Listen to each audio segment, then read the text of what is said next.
I wish we had time in this course to go into the niceties of creating melody, to go into the niceties of creating harmonic progressions. But in 6 weeks, there's only so much we can do. We may have to wait for another time for that. But that doesn't mean that we aren't going to deal with what this song can be. We're going to take a look here first at melodic rhythm. That is to say, how these syllables that we have created are going to find their home within the context of musical rhythm. Remember that we've seen this whole thing about setting, about preserving the natural shape of the language, about your stressed syllables occurring in stressed positions in the bars, and your unstressed syllables occurring in unstressed positions in the bars. Stressed positions. In 4/4 time, 4 quarter notes. Downbeat, third beat, stressed. Second beat, fourth beat, unstressed. And then as we start subdividing those quarter notes into eighth notes, 16th notes, that same relationship is retained, as we'll see when we start talking about phrasing. But for now, let's just work with melodic rhythm. Now, we could simply do this with a metronome or a simple drum beat, but I've constructed a little bit of a very simple 2-chord loop. That's a 4-bar loop going A minor for the first bar, A minor for the second bar, G major for the third bar, G major for the fourth bar. And it sounds like this.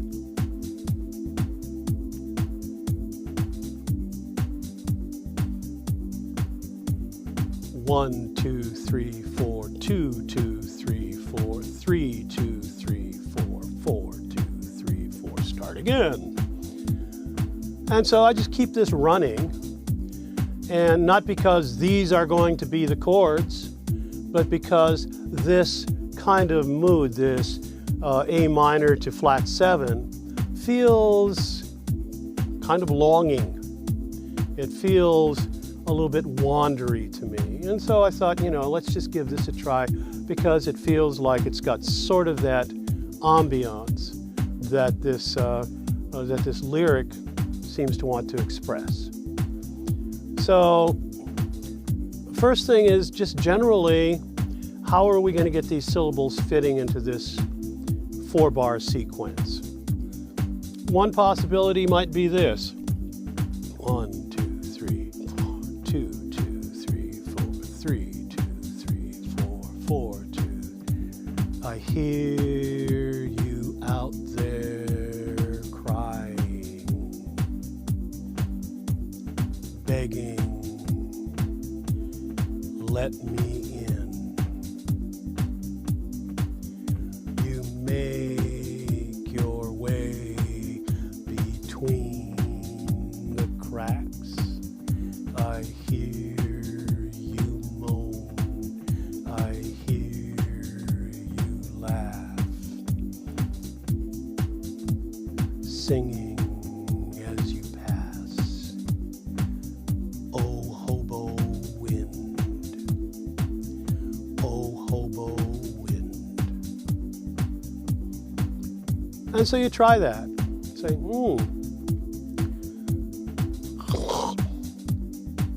boring. Some great melody, I think, is going to have to come in and save that one. So maybe we can double that melodic rhythm. Because we're talking about the wind, which is moving, and it really sounds like the wind is taking a big nap with the note values that long. So maybe 2, 3, 4, 2, 2, 3, 4, ready, 2, 3, 4, 4, 3. I hear you out there crying, begging, let me in. You make your way between the cracks. I hear you moan, I hear you laugh, singing as you pass. Oh, hobo wind, hobo wind. That felt all right. But there was something that I kind of liked about that halftime feel. I wonder what would happen if I put a little bit of that maybe in the fourth line, trying like this. I hear you out there crying, begging, let me in. You make your way between the cracks. I hear you moan, I hear you laugh, singing as you pass. Oh, hobo wind, hobo wind. That might work. That might work. And as a melodic rhythm, ba-da-da-da-da, singing as you pass. Oh, hobo wind.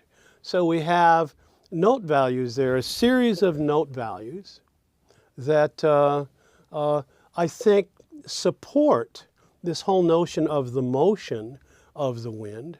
And at the same time, we have all of this other stuff, the inserted lines, the rhyme types and so on, keeping the gate open and making it feel like it's in motion. There's something about it that doesn't quite feel right to me yet, and I'm not sure what it is. But I do know that because I've got my note values, now I can maybe start thinking about my bridge. Because what I need are note values that are in contrast with what I've got.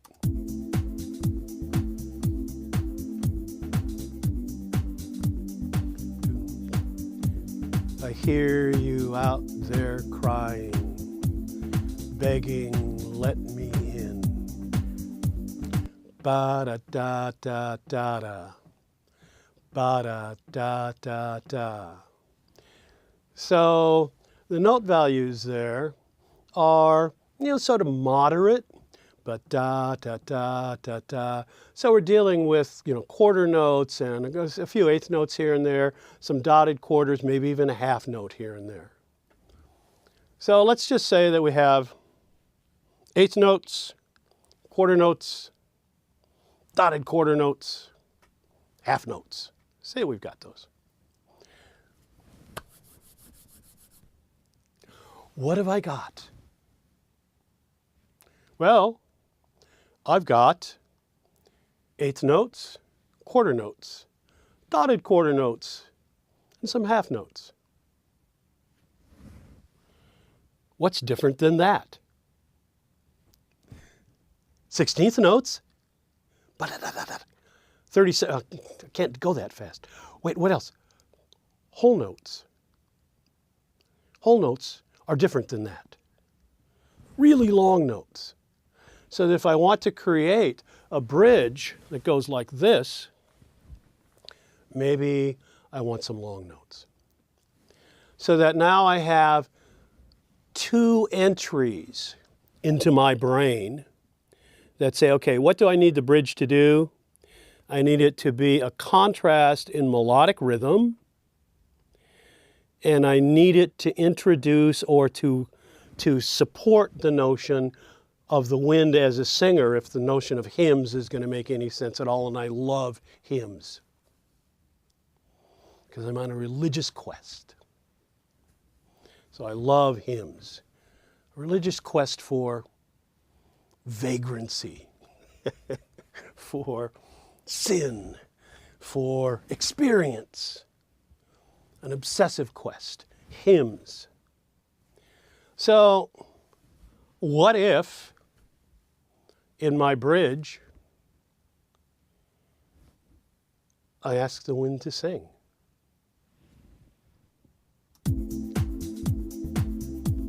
Here I am listening to the wind. Sing,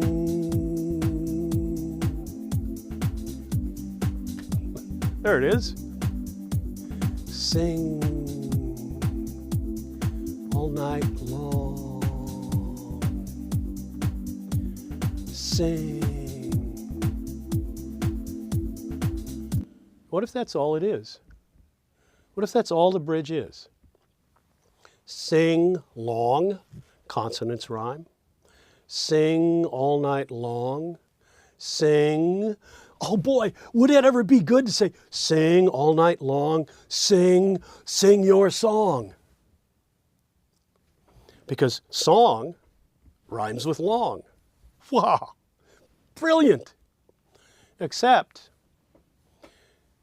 one, we want the bridge to move us into the next section, and sing all night long, sing your song is stable. It says, okay, I'm done, hold it, we're done. And so sing, line 1. All night long, line 2. Sing, line 3. Does two things. If we just leave it there, it gives us an odd number of lines, and it gives us a shorter line, so to speak. It asks us to match, and we don't, and so it just tumbles us right into the third verse. So let's just try that. Let's come out of the second verse and see what happens with that as a bridge.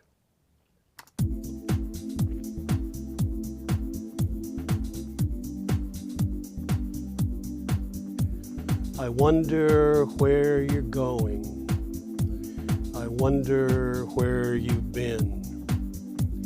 I think of hearts you might have touched, the ones afraid, the ones unloved, the ones you couldn't move. Oh, hobo wind, hobo wind. Sing all night long. Sing.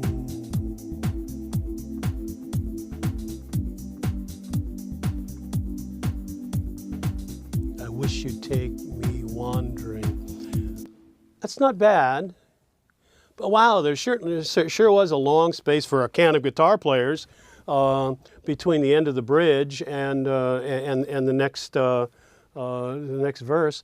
And when you start talking about letting the arrangement ride over the hill with its lance lowered to save the town that wasn't written or wasn't constructed properly, I'd rather have that bridge not take all of that time. And it may be just as simple as, well, why are you still working with that four bar thing?